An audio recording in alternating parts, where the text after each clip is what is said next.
అందరికీ నమస్కారం. పోయిన భాగంలో మనం లలితా త్రిశతి నామాలలోని 171వ నామం యొక్క అర్థాన్ని తెలుసుకున్నాం. ఈ భాగంలో 172వ నామం యొక్క అర్థాన్ని తెలుసుకుందాం.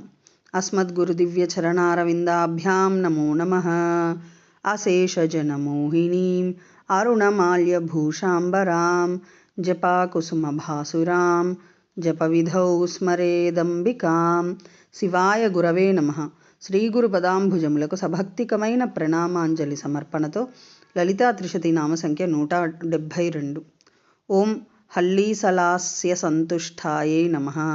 ఓం హల్లీసలాస్య సంతుష్ట. ఇది 8 అక్షరముల నామము.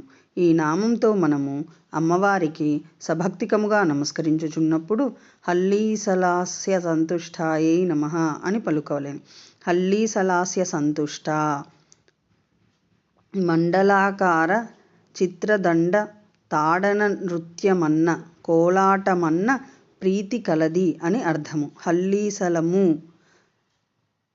అనగా చిత్రదండములు అనగా కోలాటం. కన్యకలు ఆ చిత్రదండములతో ఏకతాళాదియుక్తము గీతిపూర్వకముగా చేయు నర్తనము చేత సంప్రీతమగునను గాన పరమేశ్వరి జగన్మాత పరాశక్తి శ్రీ లలితామహాత్రిపురసుందరీదేవి హల్లీసలాస్య సంతుష్ట అని కీర్తింపబడుచున్నది. నారీణాం మండలీ నృత్యం బుధాహళ్ళి సకం విదుః. స్త్రీలు మండలాకారముగా చేరి చేయు నృత్యమును హల్లీసక అని తెలియవలయును అని హారావళి కోశవచనము చెప్పబడుచున్నది.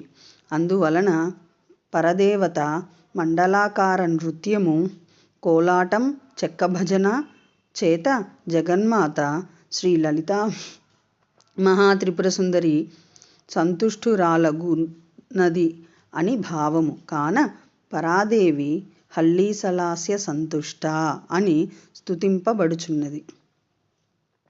ఓం ఐం హ్రీం శ్రీం హల్లీసలాస్య సంతుష్టాయై నమః. శివశక్తిరూపాయ నమః శివాయ. ఓం ఐం హ్రీం శ్రీం శ్రీమాత్రే నమః. సర్వం శ్రీ సద్గురు దివ్య చరణారవిందార్పణమస్తు.